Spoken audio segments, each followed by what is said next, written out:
Hello বন্ধুরা, আজ আমরা দেখতে চলেছি এমন একটি কাহিনী যেখানে ৫ জন মানুষের মাথার ওপর বালতি ঢাকা আর তাদের হাতে শিকল বেঁধে রাখা হয়েছে এবং প্রতিনিয়ত শিকল সামনের দিকে তাদেরকে টানতিছে আর সামনের লাগানো আছে ধারালো ব্লেড যা প্রতিনিয়ত ঘুরেই যাচ্ছে। কেউ বুঝতে পারছে না ওদের এখানে কেন আনা হয়েছে। তখনই হঠাৎ পুরো ঘরে একটা আওয়াজ প্রতিধ্বনিত হয়ে ওঠে। বলার লোক অন্য কেউ নয়, এই মৃত্যুর খেলার আসল খুনি। সে কোনো দেরি না করে একে একে সবার অপরাধ গণনা করানো শুরু করে দেয়। আসলে ওখানে উপস্থিত ৫ জন লোকই নিজেদের জীবনে এমন অপরাধ করেছে যার জন্য ওদের মনে বিন্দুমাত্র অনুশোচনা নেই, আর এখন ওদের প্রতিটা অপরাধের হিসাব চুকানোর সময় চলে এসেছে। হঠাৎ ওদের মাথায় লাগানো বালতিগুলোর লাল বোতাম জ্বলে ওঠে। সেই মুহূর্তেই অনেকগুলো করাত ঘুরতে শুরু করে, আর লোহার শিকলগুলো ধীরে ধীরে ছোট হয়ে ওদের মৃত্যুর দিকে টানতে থাকে। ওদের কাছে জীবিত বাঁচার জন্য কেবল ৬০ সেকেন্ড সময় আছে। মৃত্যুকে নিজের চোখের সামনে দেখে ৫ জনই পুরো শক্তি লাগিয়ে নিজেদের মুক্ত করার চেষ্টা করতে থাকে, কিন্তু শিকলগুলোর ওপর ওদের কোনো চেষ্টারই কোনো প্রভাব পড়ে না। অন্যদিকে ওদের মধ্যে একজন লোক এখনও অজ্ঞান হয়ে পড়ে আছে। তার বিন্দুমাত্র ধারণা নেই যে সে মুহূর্তে মুহূর্তে মৃত্যুর কাছাকাছি পৌঁছে যাচ্ছে। এখন সবার মনে হতে থাকে যে ওদের বাঁচা অসম্ভব। তখনই হঠাৎ অ্যানা নামের মেয়েটি এই গেমের আসল নিয়ম বুঝতে পেরে যায়। সে তখনই নিজের কাঁপতে থাকা হাতটি ঘুরতে থাকা করাতের কাছাকাছি নিয়ে যায়। যেমনই করাত তার হাতটিকে চিরে দেওয়া শুরু করে, সেই মুহূর্তেই তার মাথায় লাগানো লাল লাইটটি সবুজ হয়ে যায়, আর তার শিকলগুলো নিজের থেকেই থেমে যায়। এটা দেখে বাকি লোকেরাও বুঝতে পেরে যায় যে ওদের কি করতে হবে। ওরাও নিজেদের শরীরে গভীর ক্ষত সৃষ্টি করে কোনোভাবে নিজেদের শিকল থামিয়ে নেয়। কিন্তু একটা মেয়ে এই উপায়টি বুঝতে পারে না, আর পরের মুহূর্তেই ঘুরতে থাকা করাত তার পুরো পিঠ চিরে দেয়। ওদিকে অজ্ঞান হয়ে থাকা লোকটিও অবশেষে জ্ঞান ফিরে পায়, কিন্তু যতক্ষণ সে এই প্রাণঘাতী খেলাটি বুঝতে পারে ততক্ষণে অনেক দেরি হয়ে যায়। পরের মুহূর্তেই তার শিকল পুরোপুরি ছোট হয়ে যায়, আর ঘুরতে থাকা করাত তাকে নির্মমভাবে মৃত্যুর ঘাটে নামিয়ে দেয়। সেই সময় বেঁচে থাকা ৪ জন লোকের দরজা আপনা আপনি খুলে যায়, কিন্তু স্বস্তির নিঃশ্বাস নেওয়ার আগেই ওদের নজর সামনে তৈরি আরও একটা প্রাণঘাতী গেমের ওপর পড়ে, আর ওরা বুঝতে পারে যে আসল খেলা তো এখনই শুরু হলো। ওদিকে এই খুনের খেলা পুরো শহরে আলোড়ন সৃষ্টি করে দেয়। হঠাৎ পুলিশ ব্রিজের ওপর একটা লাশ ঝুলন্ত অবস্থায় পায়। এটা সেই একই দুর্ভাগ্যবান মানুষ যার এইমাত্র মৃত্যু হলো। কেসের গাম্ভীর্য দেখে এর দায়িত্ব এক্সপার্ট কিন্তু রাগী ইন্সপেক্টর হ্যালোরান আর তার পার্টনার হান্টারকে দিয়ে দেওয়া হয়। দুজনেই এক মুহূর্ত সময় নষ্ট না করে বডি ফরেন্সিকের জন্য পাঠিয়ে দেয়। পোস্টমর্টেম রুমে ফরেন্সিক ডাক্তার লোগান নিজের অ্যাসিস্ট্যান্ট এলিনারের সাথে লাশের তদন্ত করছে, কিন্তু যেমনই ওরা তার হেলমেট সরায় তখনই ওদের হোশ উড়ে যায়, কারণ খুনি তাকে অত্যন্ত যন্ত্রণাদায়ক উপায়ে মেরেছে। তদন্তের সময় আরও একটা চমকে দেওয়ার মতো জিনিস সামনে আসে। লোগান তার গলার গভীর ক্ষতের ভেতরে খুব চতুরতার সাথে লুকিয়ে রাখা একটা ইউএসবি ড্রাইভ পায়। যখন সেই ইউএসবি চালানো হয় তখনই ওরা সেই খুনির আওয়াজ শুনতে পায়। হঠাৎ ইন্সপেক্টরের হোশ উড়ে যায়। সে তখনই বুঝতে পারে যে এই আওয়াজটা তো ১০ বছর আগে মারা যাওয়া সিরিয়াল কিলার জন ক্রেমারের। এটা শোনা মাত্রই পুরো ল্যাবে হুলস্থুল পড়ে যায়, কারণ জন ক্রেমারের মৃত্যু যে পুরো ১০ বছর আগে হয়েছে এই কথাটা প্রত্যেকে খুব ভালো করেই জানে। এই রকম পরিস্থিতিতে সবার মনে স্রেফ একটাই প্রশ্ন ঘোরে যে ১০ বছর আগে মারা যাওয়া জন ক্রেমার কি এখনও বেঁচে আছে? ইন্সপেক্টর যখন এই প্রশ্নের উত্তর খুঁজছে ঠিক তখনই মৃত্যুর খেলা আরও একবার শুরু হয়ে যায়। বেঁচে থাকা ৪ জন লোক পরের গেমে পৌঁছে যায়। ঠিক ওই সময়ই ওরা সামনে থেকে একটা অদ্ভুত জিনিস ওদের দিকে আসতে দেখে। ওটা যেমন যেমন কাছে আসে তখন ওরা দেখে যে ওটা একটা ভীতিকর খেলনা, যার গলায় একটা সাদা কাগজ ঝুলছে। সেই কাগজে স্রেফ একটাই শব্দ লেখা, কনফেস, অর্থাৎ নিজের অপরাধ স্বীকার করো। এটা দেখা মাত্রই ৪ জনের মুখের রং উড়ে যায়। কেউ বুঝতে পারে না যে শেষ পর্যন্ত ও কি বলতে চায়। তখনই সেই খেলনাটা একটা অদ্ভুত আওয়াজ করতে শুরু করে, আর পরের মুহূর্তেই ৪ জনের গলায় ফেসে থাকা লোহার চেন হঠাৎ করে টেনে ধরে আর ওদের পুরো শক্তি দিয়ে নিজের দিকে টানে। ঘাবড়ে গিয়ে অ্যানা তখনই পাশে দাঁড়িয়ে থাকা কাঠের খুঁটিটাকে কষে ধরে নেয়, কিন্তু সে জানে না যে এই দ্বিতীয় গেমটা আগের চেয়ে অনেক বেশি ভয়ানক হবে। আজকে ওদের প্রাণ নিজেদের অপরাধ স্বীকার করার উপর টিকে আছে। যেমন যেমন মৃত্যু কাছে আসে সবার আসল চেহারা সামনে বেরোয়, আর সবার প্রথমে মিচ নিজের সাহস হারিয়ে ফেলে। সে স্বীকার করে যে সে স্রেফ $৬০০ লোভে একটা ছেলেকে খারাপ ব্রেকওয়ালা একটা পুরনো মোটরসাইকেল বিক্রি করে দিয়েছিল, আর সেই কারণেই সেই ছেলেটার অ্যাক্সিডেন্টে মৃত্যু হয়। কিন্তু অপরাধ স্বীকার করার পরেও মিচ নিজের ভুল মানতে রাজি নয়। তার দাবি এই দুর্ঘটনার জন্য সে দায়ী নয়, বরং স্পিডে বাইক চালানো সেই ছেলেটাই দায়ী ছিল। এটাই তো এই গেমের সবচেয়ে বড় খাসিয়াত। ও লোকেদের সত্যি বলতে বাধ্য তো অবশ্যই করে, কিন্তু বেশিরভাগ লোক নিজেদের সঠিক প্রমাণ করার মতো সত্যি কথাটাই বলে। মিচ নিজন অপরাধ স্বীকার করতেই মেশিনটা হঠাৎ করে থেমে যায়। ওরা যে একটু স্বস্তির নিঃশ্বাস নেবে তার আগেই আচমকা ওদের নজর ওপরে লাগানো জালের ওপর পড়ে। ওটা দেখা মাত্রই ওদের মুখের রং উড়ে যায়, কারণ ওরা বুঝে যায় যে এখন কি হবে। হঠাৎ ওদের সামনে 3টে ইঞ্জেকশন চলে আসে। আসল সত্যি জানার জন্য মিচ খেলনায় থাকা টেপ রেকর্ডারটা চালায়, যেটাতে আরও একবার খুনির আওয়াজ গমগম করে ওঠে। খুনি আরও একটা অপরাধ সবার সামনে রাখে। সে জানায় যে ওদের 4 জনের মধ্যে কেউ একজন একটা মহিলার পার্স ছিনতাই করেছিল, কিন্তু ওটা কোনো সাধারণ চুরি ছিল না, কারণ সেই পার্সের ভেতরেই তার অ্যাজমার ইনহেলারটাও রাখা ছিল, যেটার ওই সময় তার সবচেয়ে বেশি দরকার ছিল। ইনহেলার না পাওয়ার কারণে সেই মহিলা ছটফট করতে করতে ওখানেই মাটিতে পড়ে যায়। সবচেয়ে কষ্টের বিষয় হলো যে তার পার্স কেড়ে নিয়েছিল সে তাকে মরার মতো অবস্থায় ছেড়ে ইনহেলার সমেত ওখান থেকে পালিয়ে যায়। আর এখন তার সেই অপরাধের হিসাব চুকানোর সময় চলে এসেছে। খুনি জানায় যে ওদের সামনে রাখা 3টে ইঞ্জেকশনের মধ্যে 2টোতে খতরনাক অ্যাসিড ভরা আছে, আর স্রেফ একটা ইঞ্জেকশনে আসল ওষুধ আছে। যদি ওরা সঠিক ইঞ্জেকশনটা আসল অপরাধীকে দিয়ে দেয় তবে 4 জনেরই প্রাণ বেঁচে যাবে, কিন্তু যদি সামান্যতম ভুলও হয় তবে পরের মুহূর্তেই 4 জন ওখানেই মারা যাবে। এটা শোনা মাত্রই 4 জনের মুখের রং উড়ে যায়। ওরা যেমন এটা জানে না যে আসল ইঞ্জেকশন কোনটা, তেমনি এটাও জানে না যে আসল অপরাধীকে। কিন্তু তখনই সবার নজর কার্লির ফ্যাকাশে মুখের ওপর পড়ে। সেই মুহূর্তেই ওরা বুঝে যায় যে খুনি আসলে ওর দিকেই ইশারা করছে।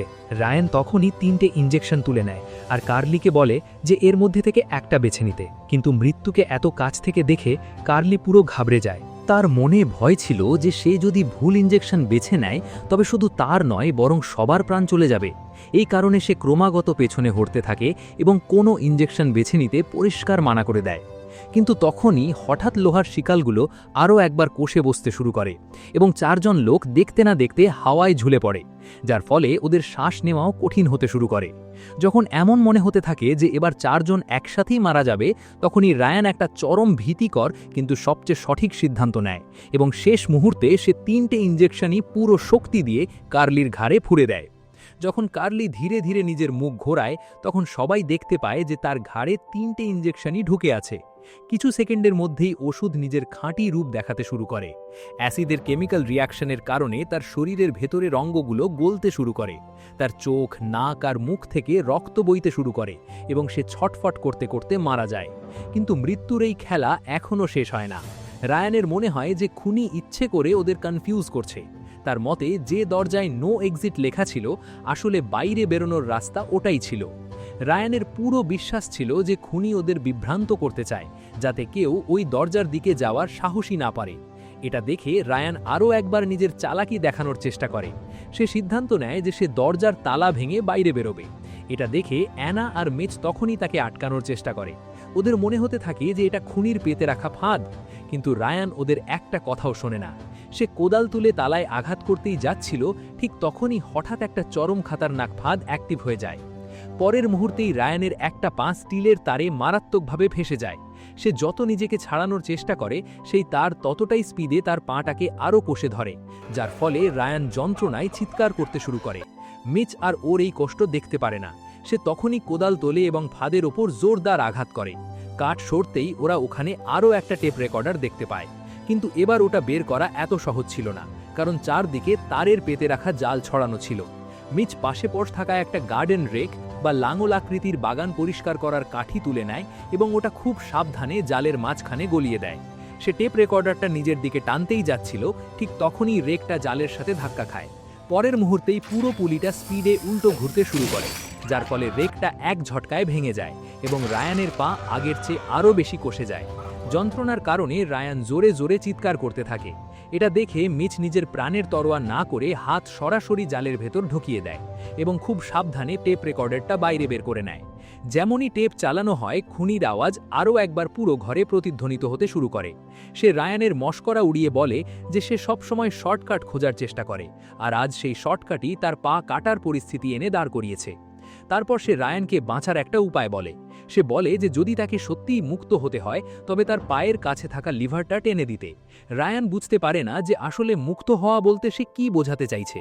অন্যদিকে অ্যানা আর মিচ বাইরে বেরোনোর অন্য রাস্তা খুঁজতে খুঁজতে একটা ছোট বন্ধ ঘরের মধ্যে পৌঁছে যায়। কিন্তু যেমনই দুজনে ভেতরে যায়, দরজা আপনা আপনি বন্ধ হয়ে যায়। এখন দুজনেই ওই ছোট ঘরের মধ্যেই ফেসে যায়। ঠিক তখনই সামনে থাকা স্ক্রিনটা হঠাৎ আপনা আপনি চালু হয়ে যায়। পরের মুহূর্তেই সেই ভীতিকর খেলনাটা স্ক্রিনে দেখা দেয়। সে বলে যে এবার ওদের গেমের সবচেয়ে খতরনাক খেলা শুরু হতে চলেছে। এইবার তোদের দুজনের কাছে বাঁচার কোনো রাস্তা নেই, কিন্তু তোদের প্রাণ এখনও একজন মানুষ বাঁচাতে পারে, আর সে হলো রায়ান। যদি সে নিজের কাছে থাকা লিভারটা টেনে দেয় তবে তোরা দুজনে বেঁচে ফিরবি। এতটুকু বলতেই স্ক্রিনটা বন্ধ হয়ে যায়, আর ওপর থেকে হুড়মুড় করে শস্যদানা বা অনাজ পড়তে শুরু করে। শুরুতে দুজনে বুঝতে পারে না যে এর মধ্যে বিপদটা ঠিক কোথায়, কিন্তু কিছুক্ষণের মধ্যেই শস্যদানা হু হু করে বাড়তে বাড়তে ওদের মাথা পর্যন্ত পৌঁছে যায়। এবার দুজনে চোরাবালির মতো ওর মধ্যে ধীরে ধীরে দেবে যেতে থাকে। এটা দেখে অ্যানা জোরে জোরে চিৎকার করতে করতে রায়ানকে তক্ষুনি লিভার টানতে বলে, কিন্তু রায়ান এখনও সাহস জুটিয়ে উঠতে পারে না।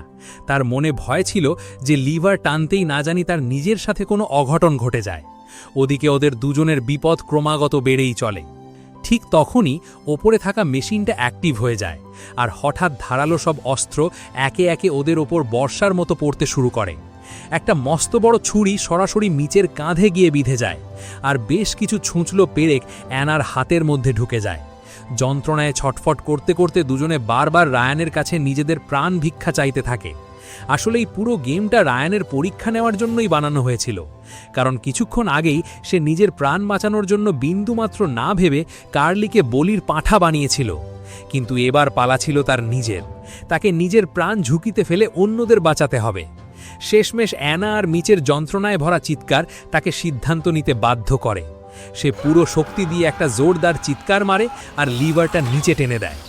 অবশেষে সে নিজের একটা পা খুইয়ে নিজের দুই সাথীর প্রাণ বাঁচিয়ে নেয়। অন্যদিকে পুলিশের তদন্ত এখনও কোনো কুল কিনারায় পৌঁছতে পারেনি। এরই মধ্যে ওরা কার্লির লাশও উদ্ধার করে ফেলে। তদন্তের সময় পুলিশ দুটো বডিরই নখের মধ্যে আটকে থাকা কিছু ব্লাড স্যাম্পল পায়। কেসটা গুরুতর ছিল, তাই ওগুলোকে তক্ষুনি ডিএনএ টেস্টের জন্য পাঠিয়ে দেওয়া হয়। কিন্তু যখন রিপোর্ট সামনে আসে তখন ওটা দেখে পুরো পুলিশ ডিপার্টমেন্টে আতঙ্কের পরিবেশ তৈরি হয়ে যায়, কারণ সেই ডিএনএ স্রেফ একটা মানুষের সাথেই ম্যাচ করছিল, জন ক্রেমার। এটা দেখে ইন্সপেক্টরের সন্দেহ আরও গভীর হয়ে যায়। তার মনে হতে থাকে যে খুনি তার আশেপাশে কোথাও লুকিয়ে আছে। ইন্সপেক্টর সবচেয়ে বেশি সন্দেহ করে ফরেন্সিক ল্যাবে কাজ করা এলিনরকে, কারণ সে জন ক্রেমারের ট্র্যাপগুলোর মাত্রাতিরিক্ত ভক্ত বা দিওয়ানি ছিল। সেই জন্য ইন্সপেক্টর তাকে বিন্দুমাত্র টের পেতে না দিয়ে তার ওপর নজর রাখতে শুরু করে। তদন্তের সময় ওরা একটা সিক্রেট ওয়ার্কশপও খুঁজে পায়, যেখানে জন ক্রেমারের বেশ কিছু বিখ্যাত ট্র্যাপের হুবহু কপি বানিয়ে রাখা ছিল। এটা দেখে ইন্সপেক্টরের সন্দেহ আরও কয়েক গুণ বেড়ে যায়। এবার তার পুরো বিশ্বাস হতে শুরু করে যে এই নতুন খুনির সাথে এলিনরের কোনো না কোনো সম্পর্ক নিশ্চয়ই আছে। ওদিকে গুদামে বেঁচে থাকা 3 জন লোক আপাতত সুরক্ষিত ছিল। যখন অ্যানা রায়ানের ক্ষতে পট্টি বাঁধছিল, ঠিক তখনই মিচের নজর ট্র্যাক্টরের বোনেটের নিচে রাখা একটা টেপ রেকর্ডারের ওপর পড়ে। সে কোনো দেরি না করে ওটা প্লে করে দেয়। হঠাৎ আরও একটা খাতারনাক ফাঁদ অ্যাক্টিভ হয়ে যায়। পরের মুহূর্তেই দড়িগুলো তাকে উল্টো করে হাওয়ায় ঝুলিয়ে দেয়, আর তখনই টেপ রেকর্ডারে তার আসল অপরাধের আসল সত্যিটা গম করে ওঠে। খুনি জানায় যে মিচ স্রেফ অর্ধেক সত্যি স্বীকার করেছিল। যে মোটরসাইকেলটা সে ওই ছেলেটাকে বিক্রি করেছিল সেটা শুধু একটা নয়, বরং দুটো ব্রেকই পুরোপুরি ফেল ছিল। কিন্তু বেশি টাকার লোভে সে এই কথাটা জানবুঝেই লুকিয়ে যায়, আর সেই ধোঁকাবাজির কারণেই ওই ছেলেটার অ্যাক্সিডেন্টে চরম যন্ত্রণাদায়ক মৃত্যু হয়। কিন্তু সবচেয়ে চমকে দেওয়ার মতো বিষয় হলো, যে ছেলেটার মৃত্যু ওই খারাপ বাইকের কারণে হয়েছিল সে অন্য কেউ নয়, বরং ওই খুনির নিজের ভাইপো ছিল। এই সত্যিটা জানা মাত্রই মিচের হোশ উড়ে যায়। যে বাইকটা তার ভাইপোর প্রাণ কেড়ে নিয়েছিল, খুনি সেটারই ইঞ্জিনকে একটা প্রাণঘাতী শ্রেডার মেশিনে বদলে দিয়েছিল। আর এখন মিচের মৃত্যুও ঠিক সেই রকমই যন্ত্রণাদায়ক হতে যাচ্ছিল। কিন্তু তবুও খুনি তাকে বাঁচার একটা শেষ সুযোগ দেয়। সে জানায় যে মিচকে স্রেফ সঠিক সময় শ্রেডার মেশিনের ভেতরে থাকা ব্রেক লিভারটা ধরতে হবে। যদি সে এমনটা করতে পারে তবে মেশিন সাথে সাথে থেমে যাবে আর তার প্রাণ বেঁচে যাবে। কিন্তু এত মারাত্মক স্পিডে ঘুরতে থাকা মেশিনের মাঝে এমনটা করা প্রায় অসম্ভব ছিল। এটা দেখে অ্যানা আর থাকতে পারে না। সে তক্ষুনি পাশে পড়ে থাকা একটা লোহার রড তুলে নেয় আর ওটা মোটরসাইকেলের চাকায় ফসিয়ে দেয়। কিছু সেকেন্ডের জন্য মেশিন সত্যিই থমকে যায়। এটা দেখে অ্যানার মনে হয় যে হয়তো এবার সে বেঁচে যাবে, কিন্তু পরের মুহূর্তেই রডটা ভেঙে যায় আর মেশিন আগের চেয়েও আরও বেশি স্পিডে ঘুরতে শুরু করে। এইবার মিচের কাছে বাঁচার আর কোনো সুযোগ থাকে না। কিছু সেকেন্ডের মধ্যেই শ্রেডার মেশিন তাকে কেটে কিমা বানিয়ে রেখে দেয়। এই পুরো সিনটা যদি তুমি ব্লার ছাড়া দেখে নিতে, তবে কসম খেয়ে বলছি তুমি ওখানেই বমি করে দিতে। ওদিকে অন্যদিকে লোকেদের মধ্যে বাড়তে থাকা ভয় আর গুজব আটকানোর জন্য পুলিশ জন ক্রেমারের কফর খুঁড়ে দেখার সিদ্ধান্ত নেয়, যাতে সবার সামনে এটা প্রমাণ করা যায় যে সে সত্যিই মারা গেছে। কিন্তু যেমনই কফিনের ঢাকনা খোলা হয়, তখনই ওখানে উপস্থিত সমস্ত মানুষের হোশ উড়ে যায়। কারণ কফিনের ভেতরে জন ক্রেমারের কঙ্কাল ছিল না, বরং ওখানে একটা ছোটখাটো অপরাধীর লাশ পড়েছিল। এই ঘটনার পর পুরো ব্যাপারটা একটা ভুতুরে ধাঁধার মতো গুলিয়ে যেতে থাকে, কারণ যে মানুষের মৃত্যু 10 বছর আগে হয়ে গেছে তারই ডিএনএ এখন ক্রাইম সিন থেকে পাওয়া যাচ্ছিল। পুরো গেম তারই আওয়াজে চলছিল, আর এখন তার কফিনের ভেতরে অন্য কোনো লোকের লাশ ছিল। এত সব প্রমাণ একে অপরের সাথে এক ফোঁটাও মিলছিল না। এটা দেখে সিনিয়র ইন্সপেক্টরের পুরো বিশ্বাস হয়ে যায় যে এটা কোনো একজন মানুষের কাজ হতে পারে না। তার মতে কোনো গ্যাং জন ক্রেমারের নাম ব্যবহার করে মৃত্যুর এই খেলা চালাচ্ছে। তার পুরো বিশ্বাস হয়ে গিয়েছিল যে এই খেলার পেছনে ডাক্তার লোগান আর এলিনরেরই হাত আছে। সেই জন্য সে কোনো দেরি না করে পুরো পুলিশ ফোর্স নিয়ে এলিনরের সিক্রেট ওয়ার্কশপে হানা দিয়ে দেয়।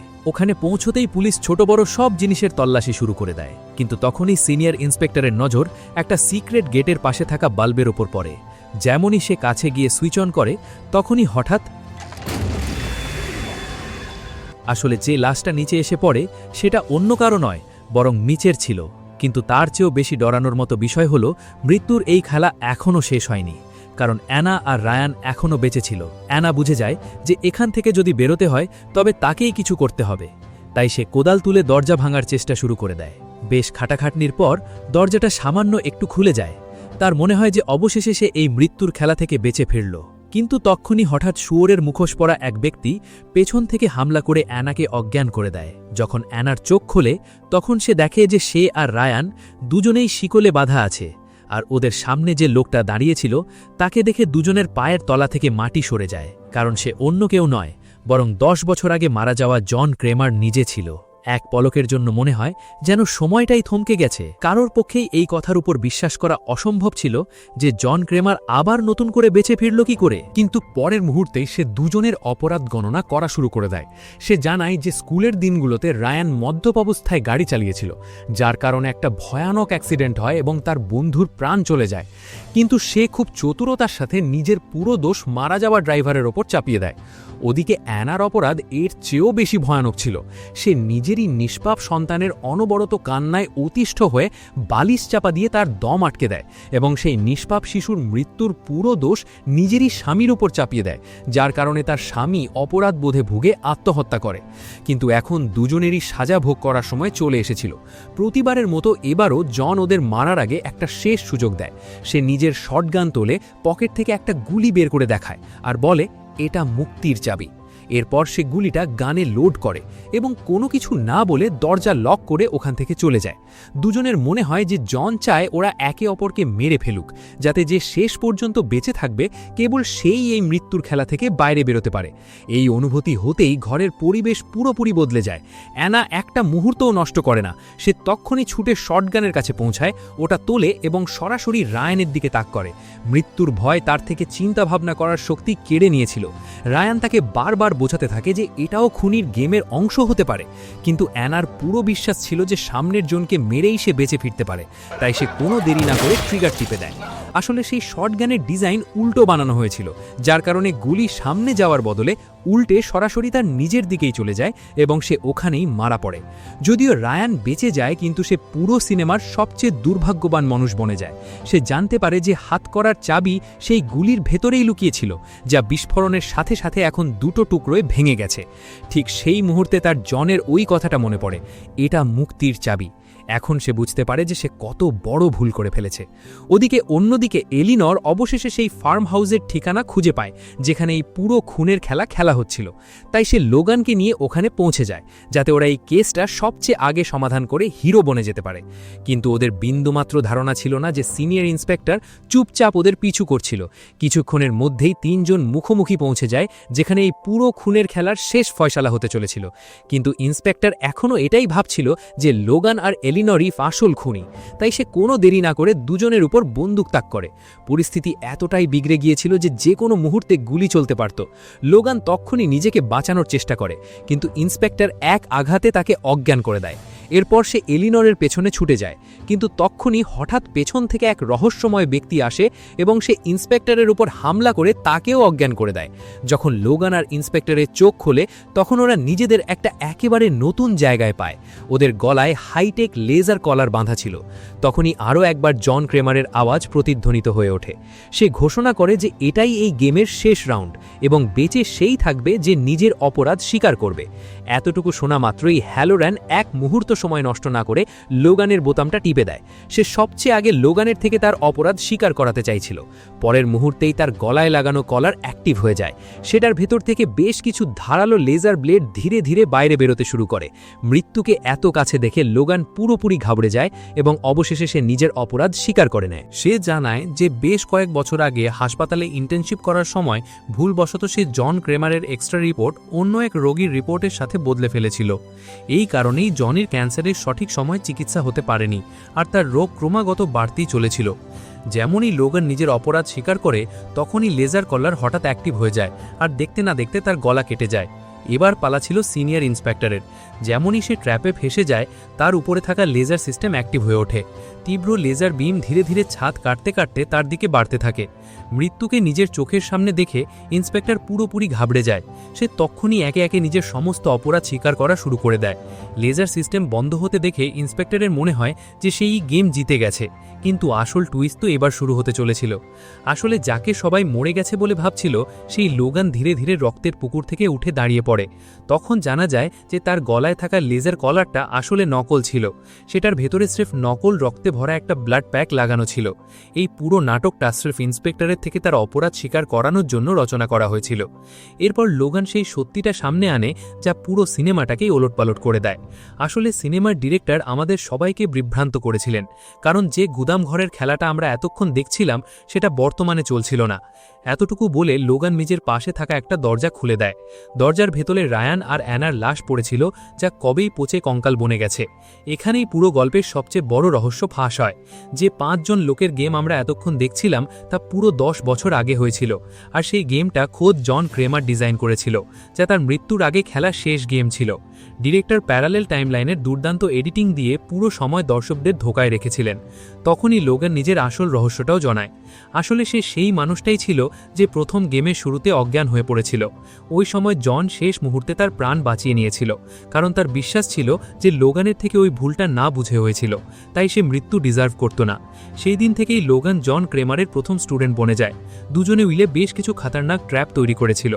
10 বছর পর লোগান নিজের স্ত্রীর মৃত্যুর প্রতিশোধ নেওয়ার জন্য এই পুরো খেলা প্ল্যান করে, কারণ তার স্ত্রীকে হ্যালোরান দ্বারা বাঁচানো এক ক্রিমিনাল খুন করেছিল। এই কারণেই সে 3 অপরাধীকে বেছে নিয়ে মৃত্যুর এই পুরো খেলা রচনা করে। সে 10 বছর আগে খেলা সেই একই গেম হুবহু আবার তৈরি করে। কফিনে রাখা লাশ থেকে শুরু করে এলিনরকে ঘুঁটির মতো ব্যবহার করা পর্যন্ত সব কিছু তার প্ল্যানিংয়ের অংশ ছিল। এখন পুরো সত্যিটা ইন্সপেক্টরের সামনে চলে এসেছিল, আর এখন পালা ছিল তার নিজের অপরাধের মূল্য চোকানোর। লোগান এক মুহূর্ত সময় নষ্ট না করে শেষ সুইচটা টিপে দেয়। পরের মুহূর্তেই ট্র্যাপ পুরোপুরি অ্যাক্টিভ হয়ে যায়। হ্যালোরান কিছু বুঝে ওঠার আগেই তার মাথা তরমুজের মতো বেশ কিছু টুকরোই কেটে ছড়িয়ে পড়ে। এক ঝটকায় চারিদিকে রক্ত ছড়িয়ে যায়, আর তার সাথেই মৃত্যুর এই খেলা চিরতরে শেষ হয়ে যায়।